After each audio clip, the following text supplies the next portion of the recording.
Good evening, everyone. Tonight is a special night. You are receiving Professor Nakanishi. Before you get started, I want to make a disclaimer. All statements is expressed by Fundação Getulio Vargas, employees and guests in our online events and broadcasts exclusively represent their opinions and not necessarily FGV's institutional position. We also reiterate that everyone present here agreed to participate in this event of their own free will, and they consented to be recorded in this broadcast, which will be posted later on FGV's official channels. This is an event held in partnership with Japan House São Paulo, whom we thank for their support and cooperation. We will have an opening lecture by Professor Nakanishi, followed by questions and comments. You can send questions to Professor Nakanishi. The link is in the video description. Tonight, we are honored to welcome Professor Nakanishi, who is Professor of International Politics at the Graduate School of Law of Kyoto University. Born in 1962, he earned an MA in Political Science at the Kyoto University and learned in the doctoral courses at Kyoto University and History Department of the University of Chicago. He specialized in international history of the 20th century, international relations, methodology, and Japanese foreign and security policy.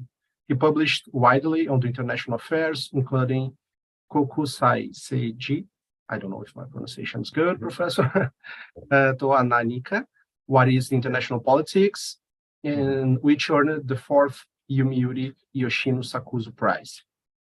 He also contributed for chapters for Makoto Yokibi, Diplomacy History of Post-War Japan, and Franklin Baldwin and Anne Allison editions Japan, The Precarious Future. In 2022, he served for 2 government commissioned positions as member of the advisory panel to comprehensively discuss defense capabilities as national strength of the Cabinet Office and as chairperson of the advisory panel on the revision of Development Cooperation Charter of the Ministry of Foreign Affairs. Professor Nakanishi, thank you very much for accepting our invitation. It's a pleasure to have you here. You have the floor. Thank you. Good evening, everyone. I'm Hiroshi Nakanishi, and I'm connected online from Japan. It's morning in Japan, 8 a.m., so it's a little bit of the difference of time, but I hope you can stay awake while I'm talking. Well, let me share my slides.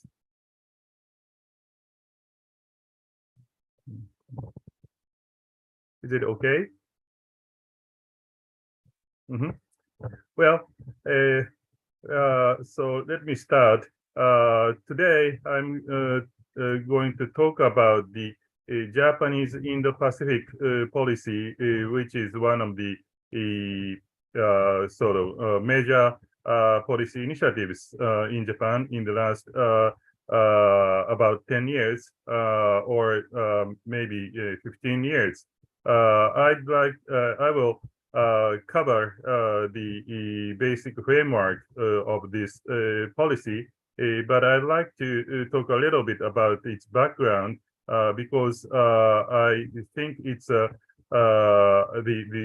Indo-Pacific policy, although it's new in its practice, the idea has long been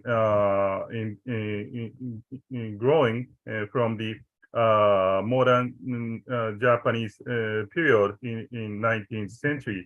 So, of course, it will be a very rough sketch of how this thing came about, but I hope my presentation will give the sort of the overview framework for the people in Brazil of how Japan is conducting this Indo-Pacific policy. Well, when we talk about the Indo-Pacific policy, there is no omitting of this person, Prime Minister Shinzo Abe, who sadly he was deceased last year because of the murderous attack in July. But he was the Prime Minister of Japan in 2006 to 2007, and then he returned to the prime ministership at the end of the 2012, and he stayed as prime minister until August of 2020. He was, his prime ministership was the basic architect of the Japanese Indo-Pacific policy, and that is well recognized globally. I'd like to pick three key policy statements by Prime Minister Abe, which promoted this Indo-Pacific policy. First, at the end of his first prime ministership in 2007, August 2007, he visited India and made a speech at Indian Parliament. The title of the speech was Conference of the Two Oceans. Two oceans, of course, mean the Indian Ocean and the Pacific Ocean. The crux of the speech is that Japan and India have a lot of common interests in security, economics, cultural ties. But at the same time, Abe emphasized that the two oceans, Pacific and Indian Oceans, must be open and free, as well as it must be connected further. That was even though he didn't use the word specific word in Indo-Pacific in this speech, the gist of this speech has been seen as the first statement by the leader of any country in the world who touched upon the notion of the Indo-Pacific.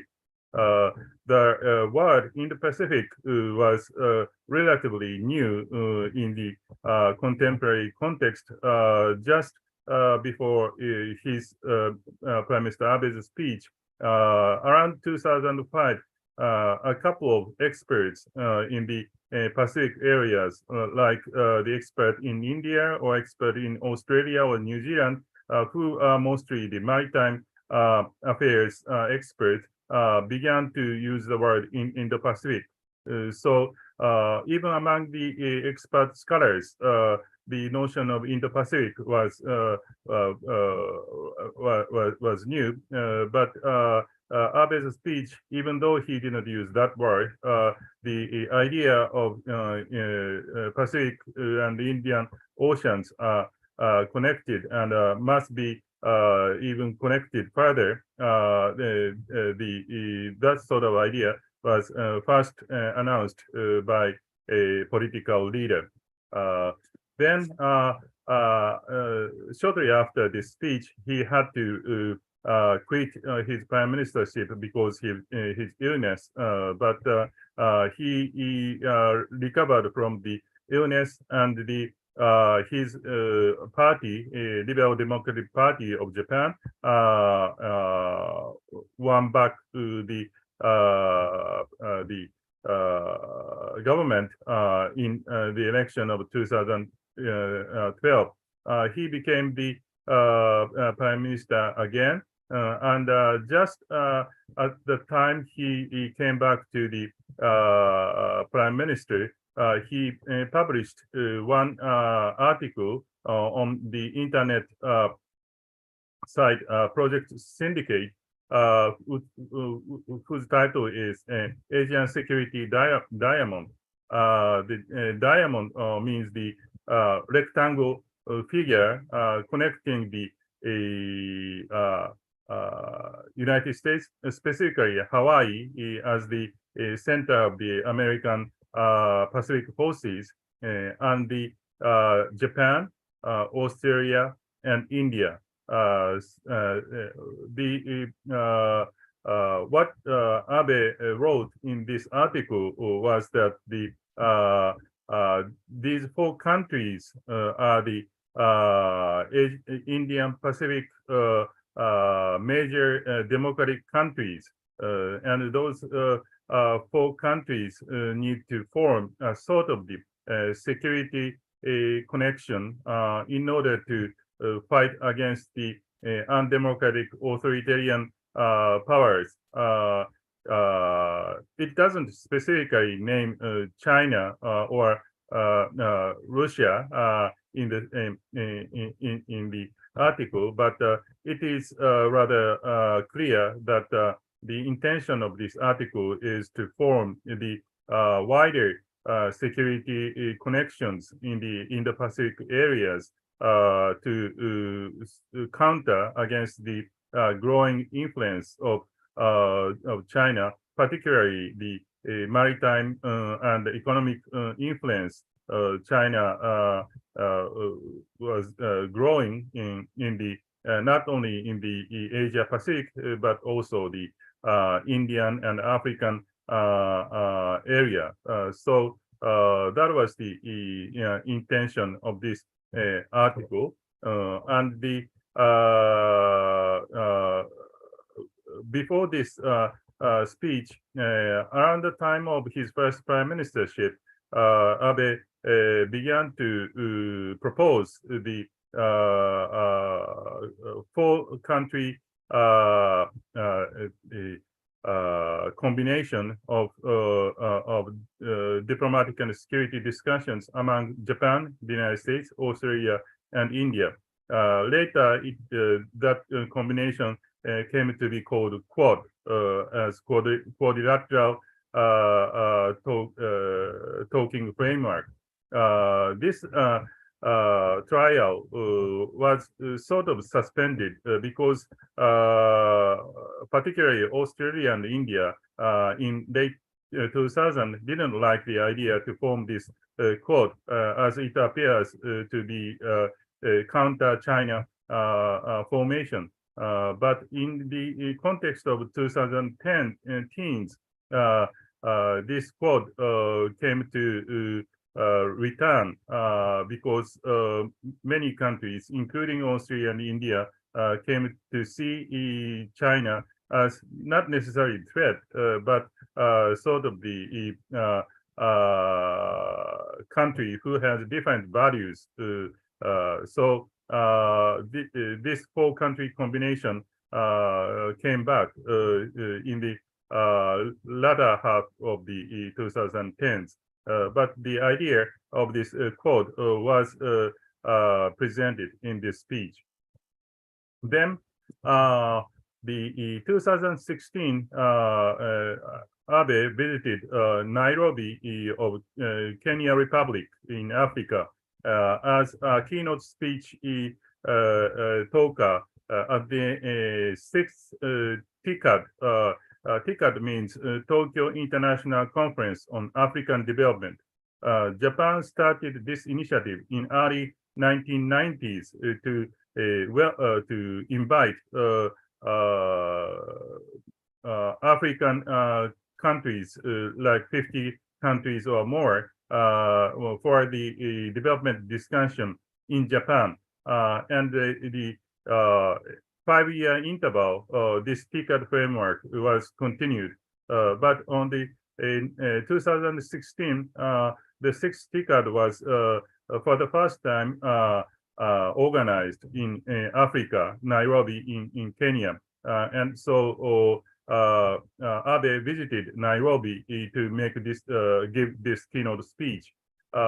In this speech, he didn't again specifically talk about free and open Indo-Pacific. There is no specific word in his speech, but the idea was there that the Indo-Pacific is the area of future development, and the that area must be free and open. That sort of ideas were included. But in this speech, because this is the venue where the development issue was the focus, it was more of the economic idea of free and open Indo-Pacific. So the Indo-Pacific economic development must be a liberal, interdependent, and open to out the other part of the growth.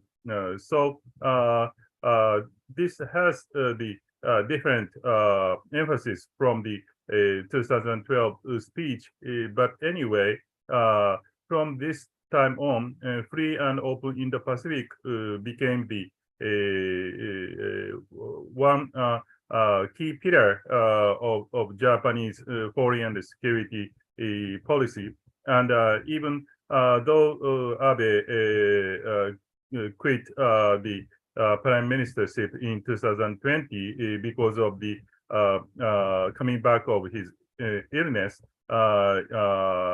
the succeeding Japanese cabinets continue to put this foreign, free and open Indo-Pacific called FOIP as the key pillar of Japanese foreign and security policy.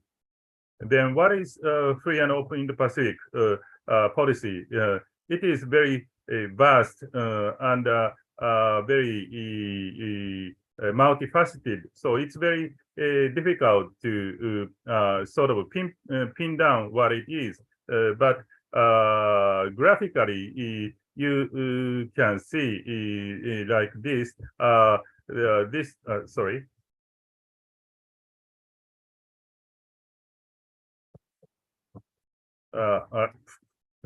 I'm sorry.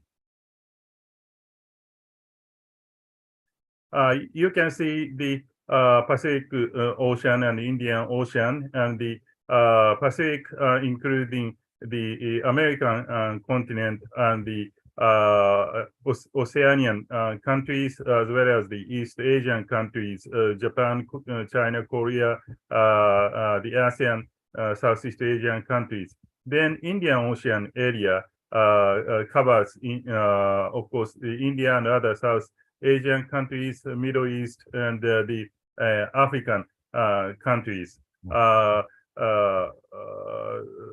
But it has to be noted that this Indo-Pacific idea is more of an idea rather than the geographical region. So even though, say, for in this picture, it doesn't include the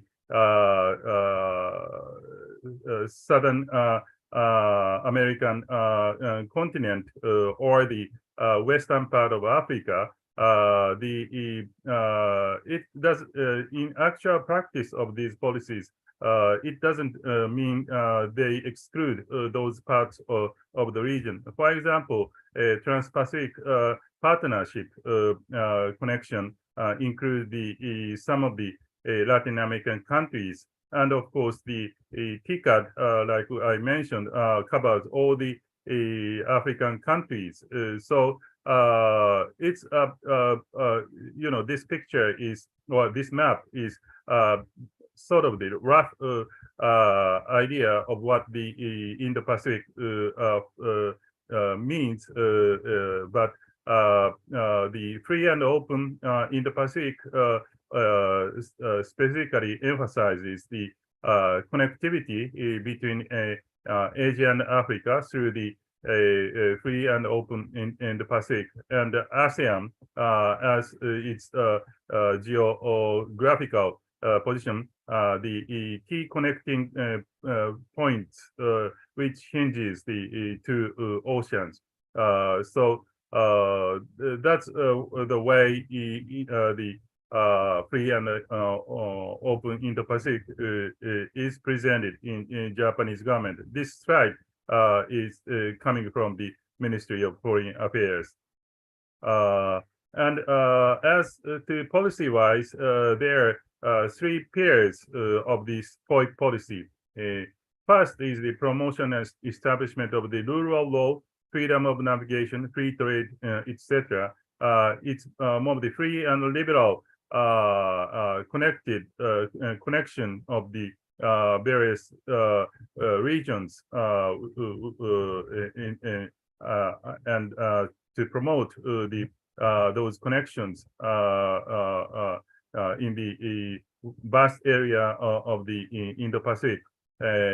So the emphasis here is the rule of law.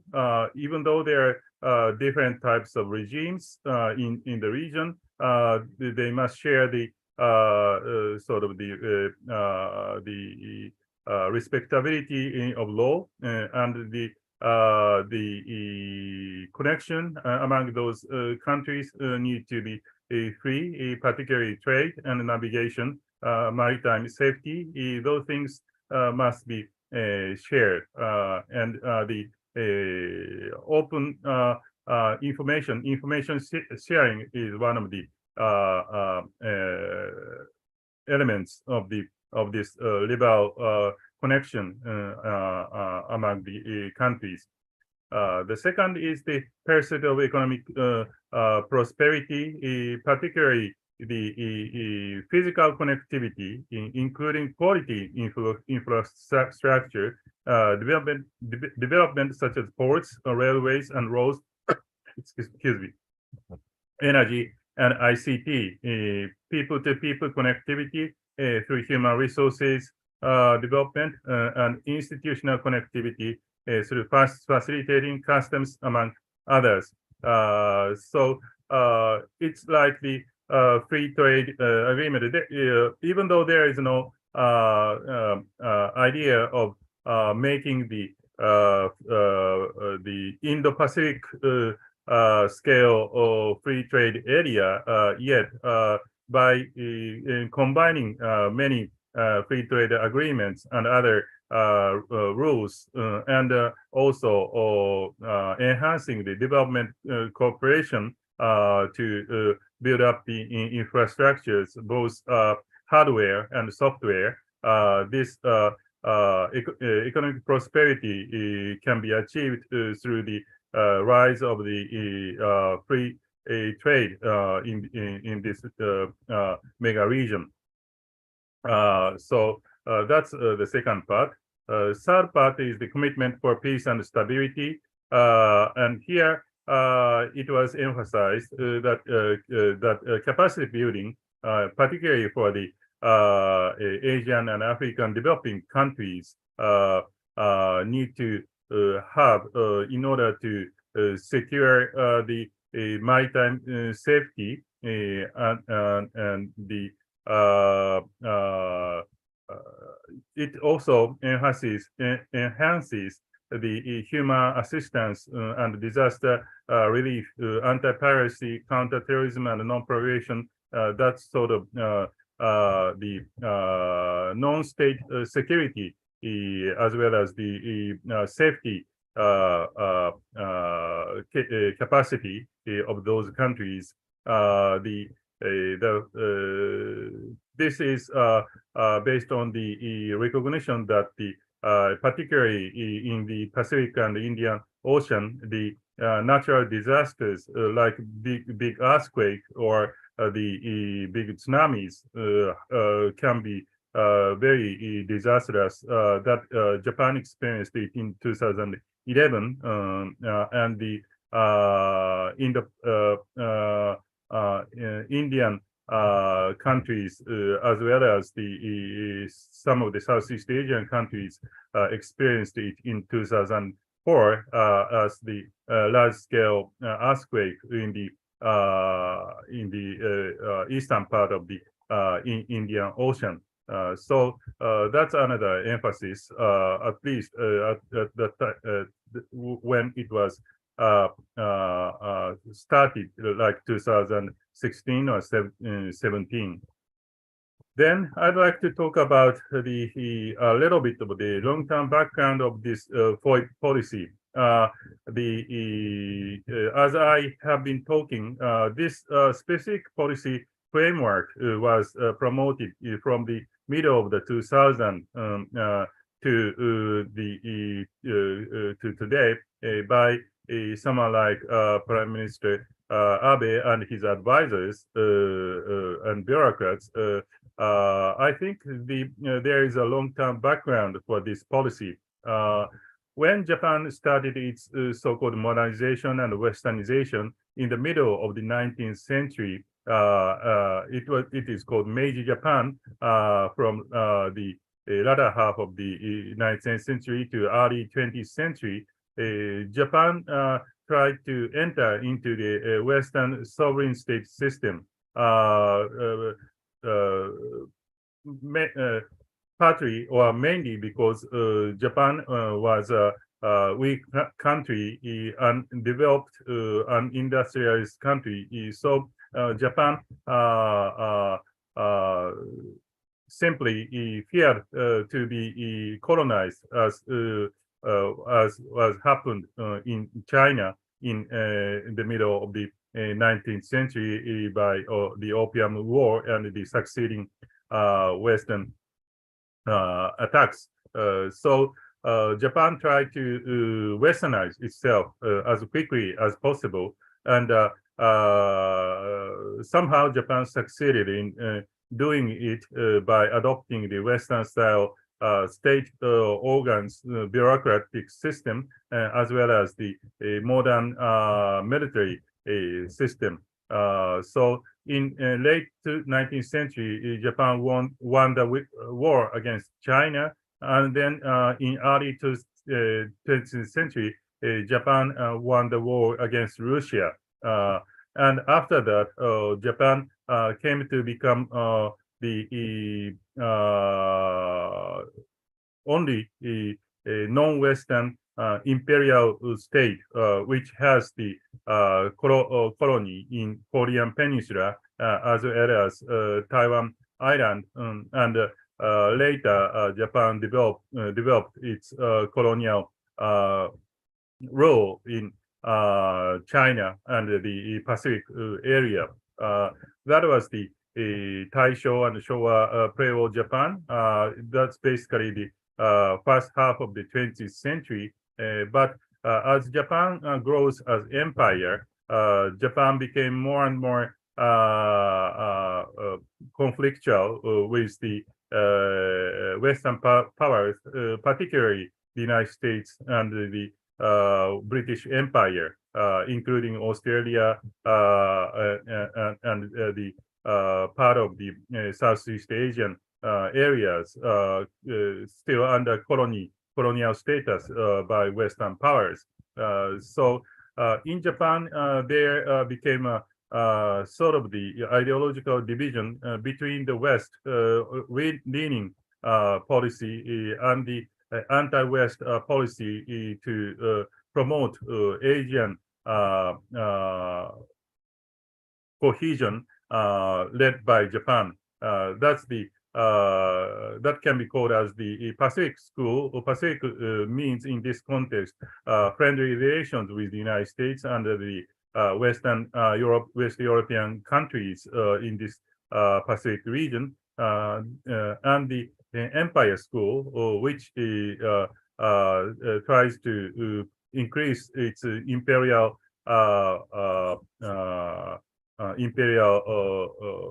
power as opposed to the Western influence in this East Asian region. But this division led to the Second World War and the war against the United States and the British Empire, and Japan was defeated in 1945. Then Japan lost its empire, but Japan started again as a pacifist country who strives to be economically prosperous in the post Second World War framework, particularly the liberal free trade led by the United States. And it was successful in early post-war period, thanks partly to the Cold War framework. And in 1960s, Japan faced again how Japanese economic development can be continued in the new post-war context. Then Japanese leaders as well as the intellectuals came up with the notion of the Asia-Pacific regionalism, where Japan needs to combine the Asian element and the Pacific element, the developing non-Western Asian element and the developed Western elements, and Japan needs to combine these two elements mainly, chiefly for economic prosperity purpose, but of course this economic prosperity needs the political and political stability and security, as well as the cultural mutual understanding. So that was the notion to overcome the pre-Second World War division between West and Asia in the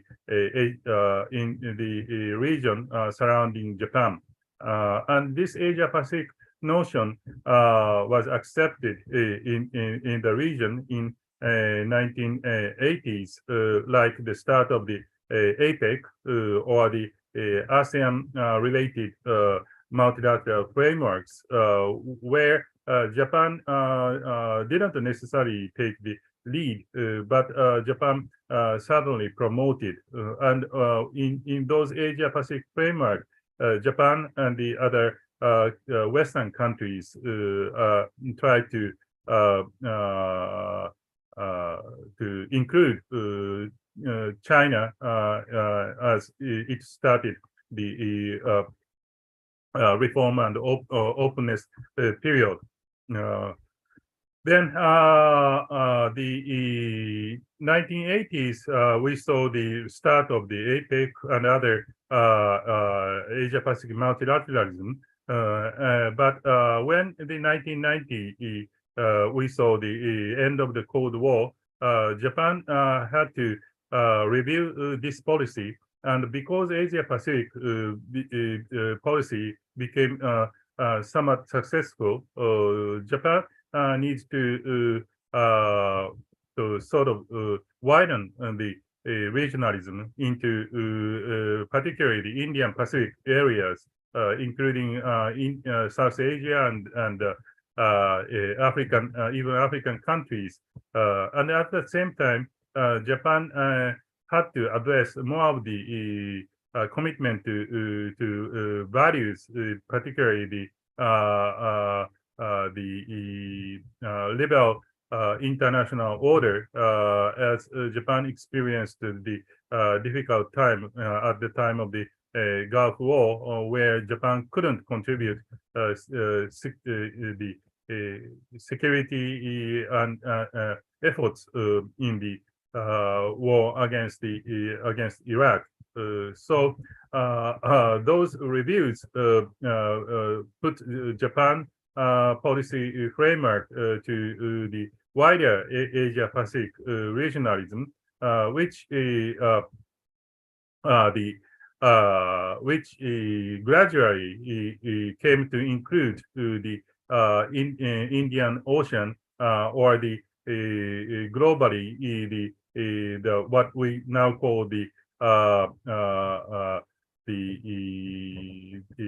global South, including the whole the Latin American continent, as well as the African continent. So that's the logic I see behind the Indo-Pacific policy, which was started in the middle of the 2000, but the preparation and the ideas were fermented and prepared before all the policy was started. So that's the reason why this policy stays even beyond the Prime Minister Abe's leadership. Then I come back to this free and open Indo-Pacific policies. As I mentioned, by using the Ministry of Foreign Affairs slides, there are various elements of this FOIP policy. I reorganize those into three areas. One is the shared value cooperation, which is the U.S. Alliance plus Alliance Network. The Japan and the Republic of Korea are the American allies, and the UK and France are even though in Europe they have stakes in the Pacific, and some of the South Asian countries have security connections with the United States. So forming a sort of grouping among those countries is one of the Japan's security policy, and the Quad, as I mentioned, is another area Japan emphasizes as the shared value combination, where the democracy, liberal democracy, needs to be the sort of the needs to take initiative in this in the Pacific mega region. The second element is the free trade agreements. Particularly, Japan emphasized the Trans-Pacific Partnership as started by 12 countries in the first half of the 2010s. Particularly, Abe cabinet tried to conclude this TPP agreement in the middle of the 2010s. But at the same time, there is another FTP, Regional Comprehensive Economic Partnership, which was discussed by 16 countries of the East Asia, not including the American continent countries like the US, Canada, Mexico. These are the ASEAN 10 countries plus the China, Japan, Korea, as well as Australia, New Zealand, and India. 16 countries who some of them do not want to be part of the TPP, but economically closely tied. The idea of the RCEP is more of the wide liberal, loosely liberal international cooperation agreements, which was finally concluded in 2000, I guess, 20. The third element is the development cooperation, where Japan tried to lead, and not only Japan as a single aid donor, but as the sort of leader country to sort of make the agreement for the what is called quality infrastructure investment, and G20 is one of the driver where that sort of agreement was made. It is, of course, partly to counter the Chinese large-scale infrastructure investment by the Belt and Road Initiative by China. The West, including Japan, have been suspecting this initiative as sort of the what called debt trap initiative, where the China tried to enhance its security influence in the Indian Ocean region. So quality infrastructure investment tries to sort of control that investment flow as open and free and against the debt trap system to organize and collectively enhance the economic development of the developing countries. And capacity building, of course, as mentioned, Japan sort of contributed some of these maritime law enforcement and other disaster relief capabilities to developing countries, particularly the Southeast Asian countries in this case. This map is another coming from Ministry of Foreign Affairs. It's too small and too complicated, but it shows that Japan helps to develop the ports and airports and that kind of connectivity thing, as well as the maritime law enforcement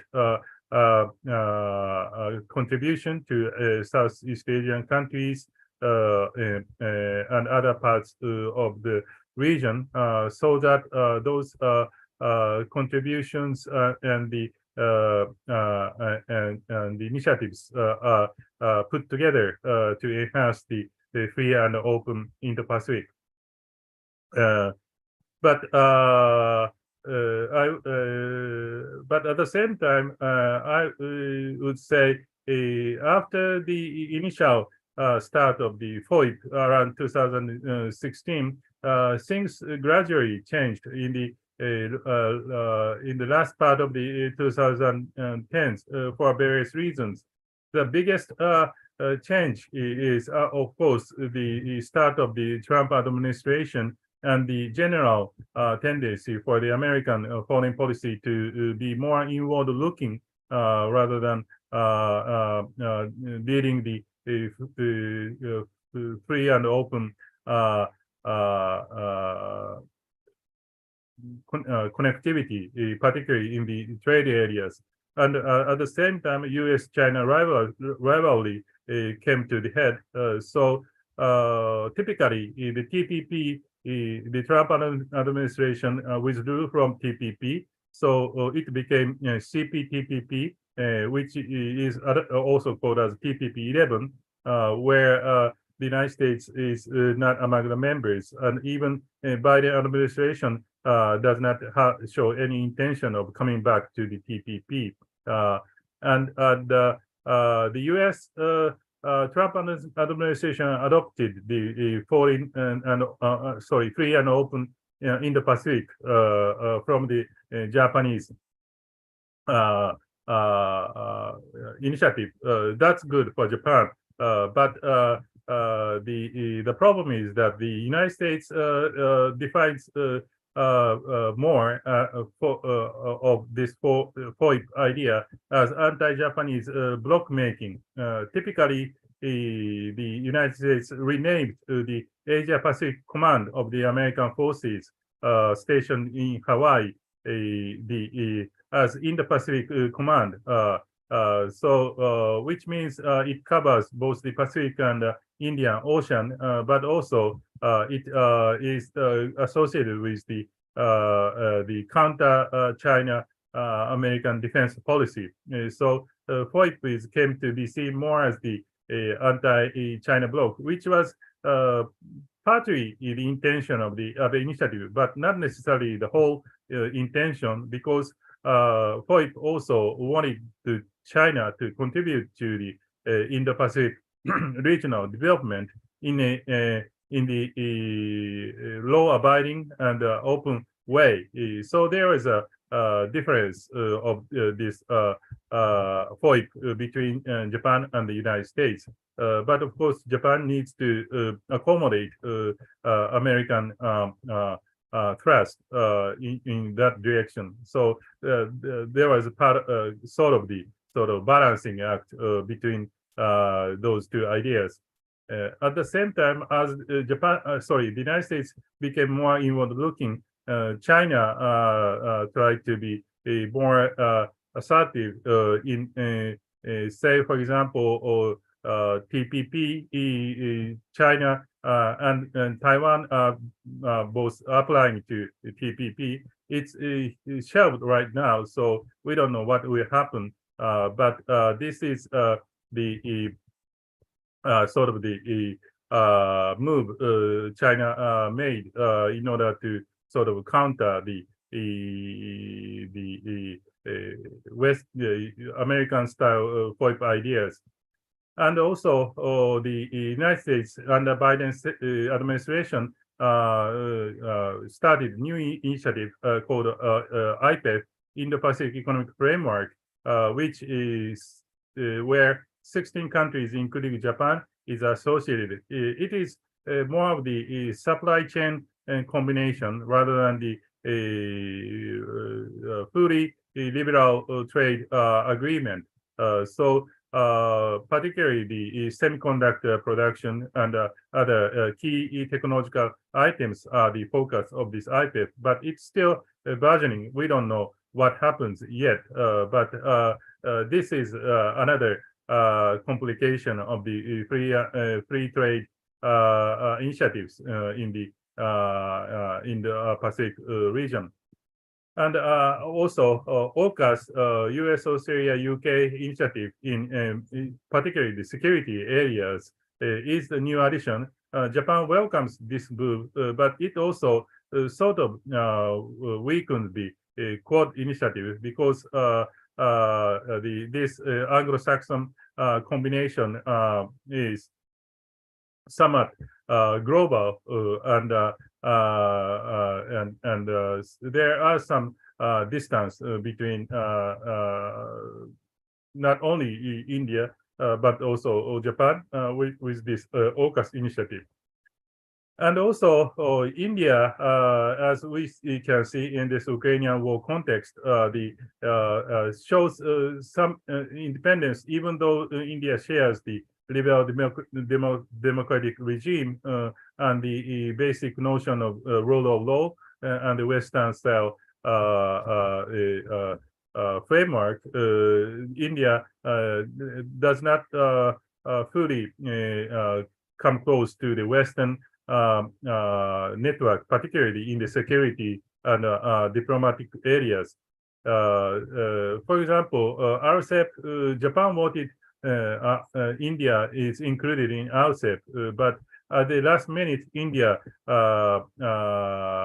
went out of the RCEP.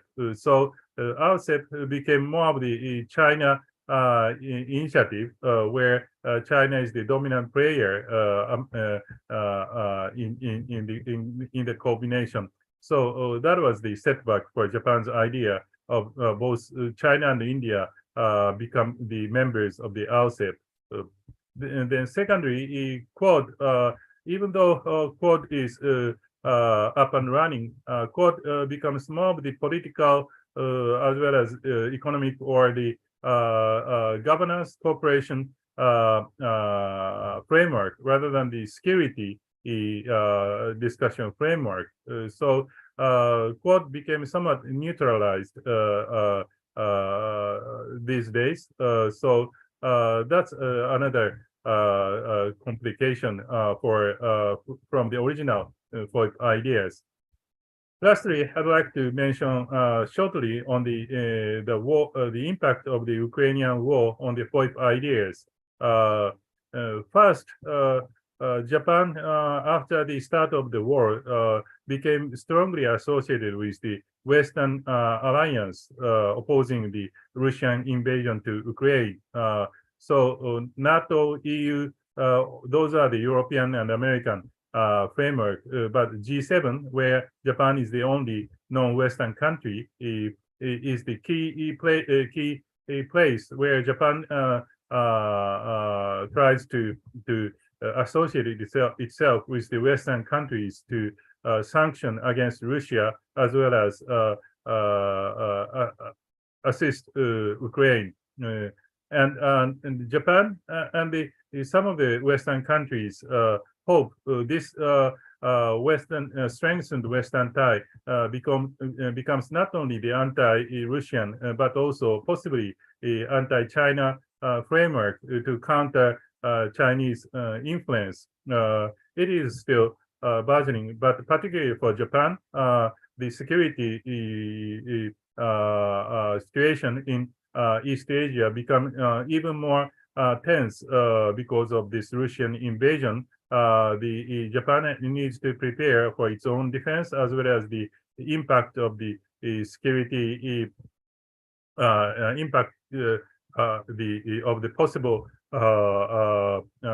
military conflict in the close neighborhood of Japan, like Taiwan or Korean Peninsula.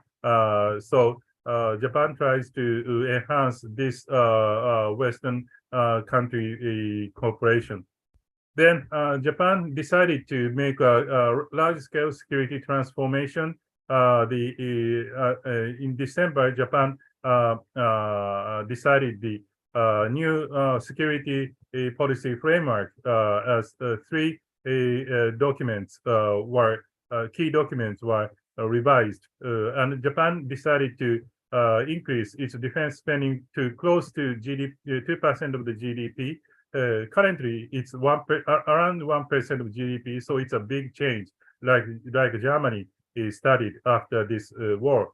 And if this increase is achieved, Japan can become the third largest defense spending country after the United States and China.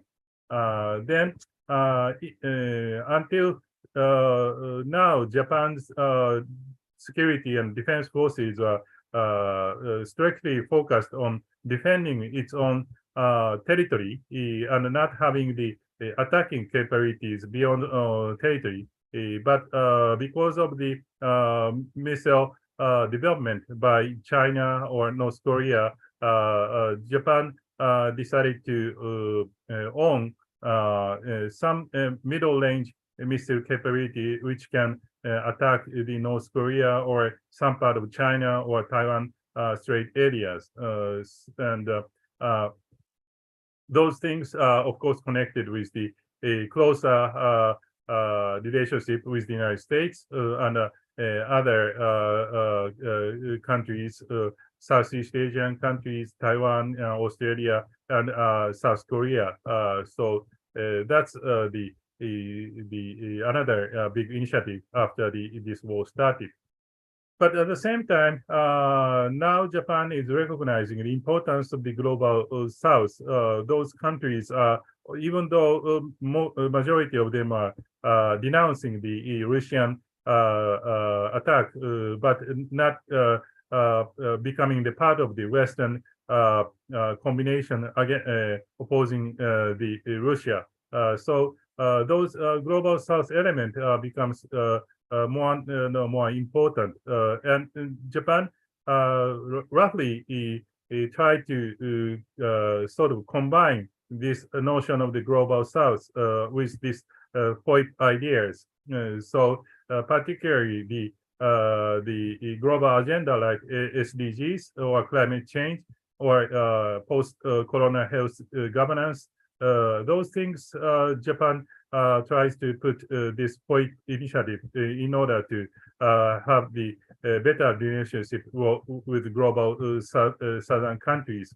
And Japan also tries to transform its developmental cooperation charter in this year. And in this development cooperation initiative, Japan is emphasizing more of the horizontal cooperation rather than the vertical cooperation of the developed countries help the developing countries. So it's more on the global governance, and it's more of the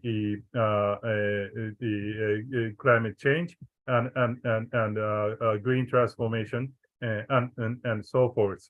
So these things are transforming this Japan's foreign and open, free and open Indo-Pacific initiatives. But anyway, FOIP is what the key linchpin of Japan's policy, and I have to add that even though many of the talks are still on the Indian Ocean side, the Latin American countries, including Brazil, is one of the focuses of these POIP ideas, and certainly Japan wants to enhance its relationship with Brazil and other Latin American countries.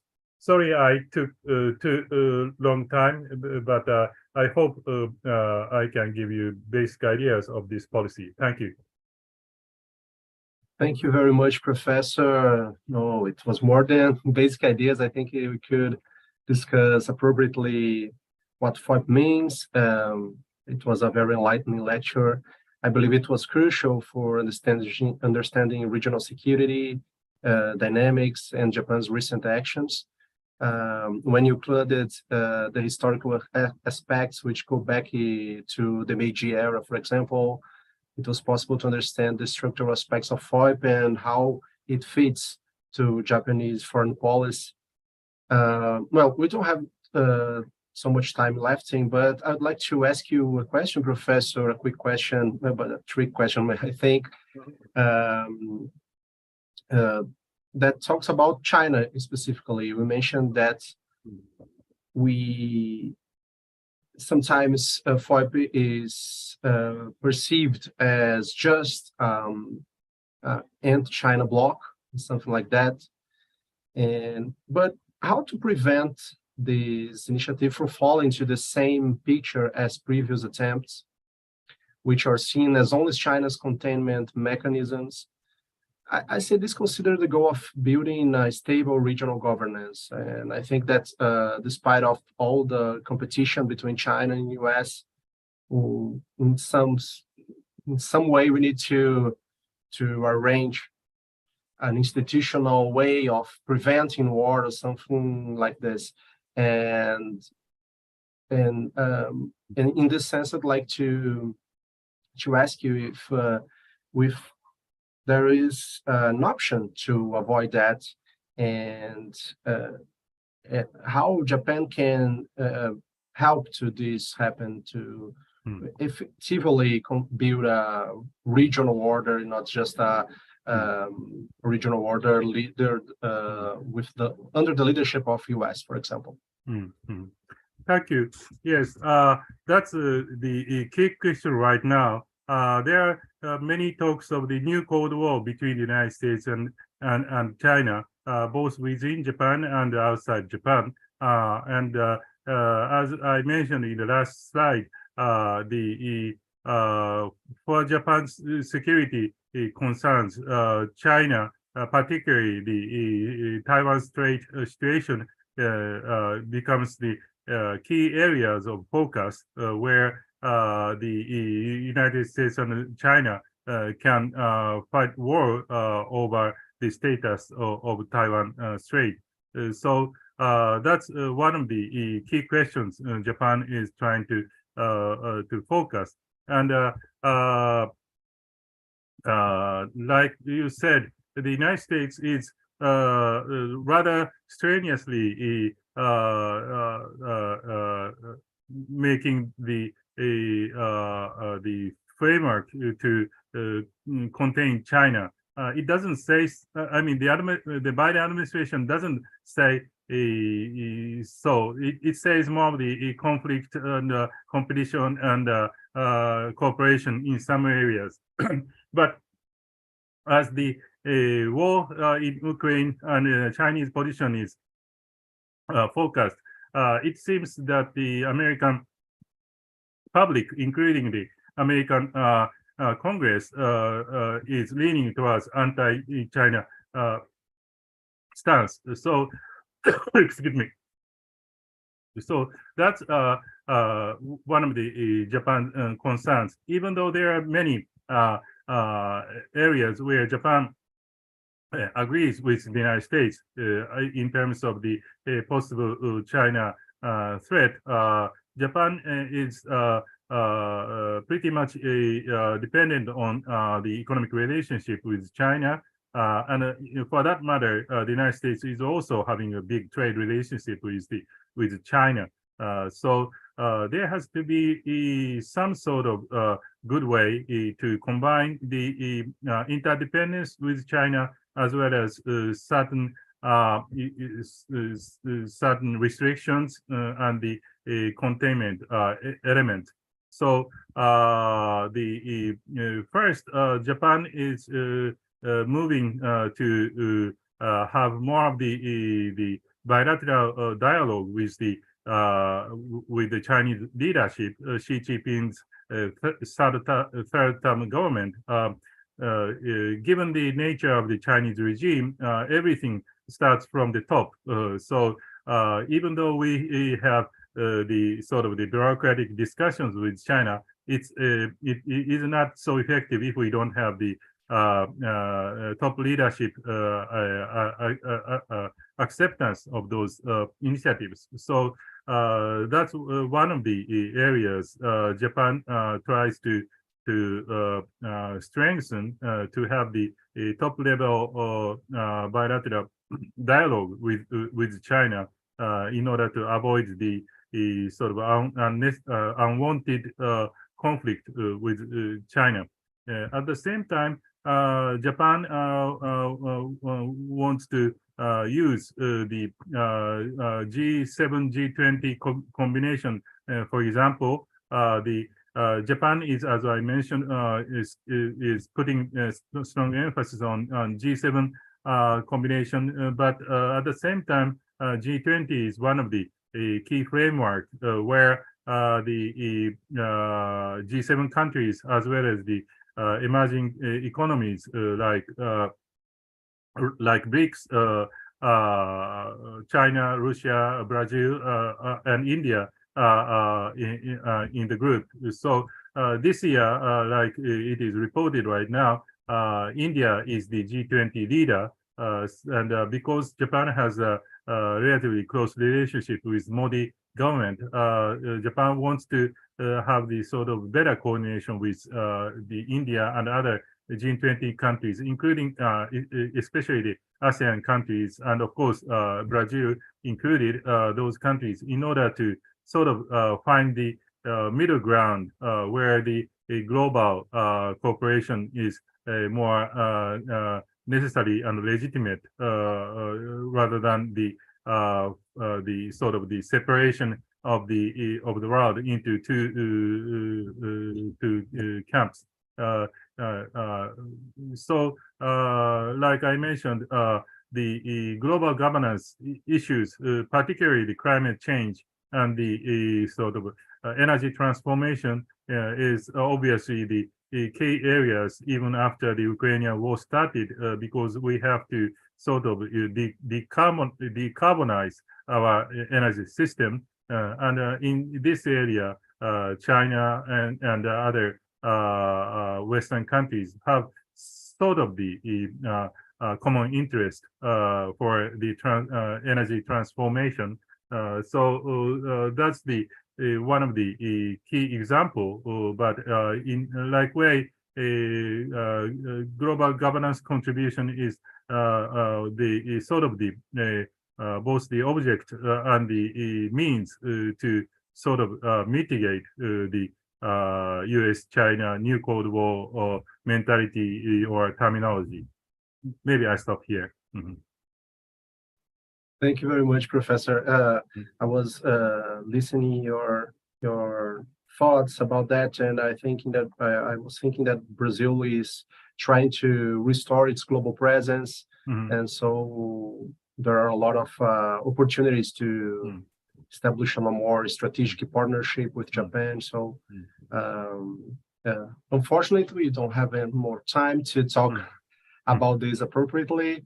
I would like to thank you again, Professor. It was a great privilege for me to have you here, for all the FGV School of International Relations. I would also thank for Japan House São Paulo for all the support. And tomorrow we're going to have a new webinar talking about Japan and Brazil relations. And I hope to see you here. And good evening to everyone. Thank you very much. Thank you.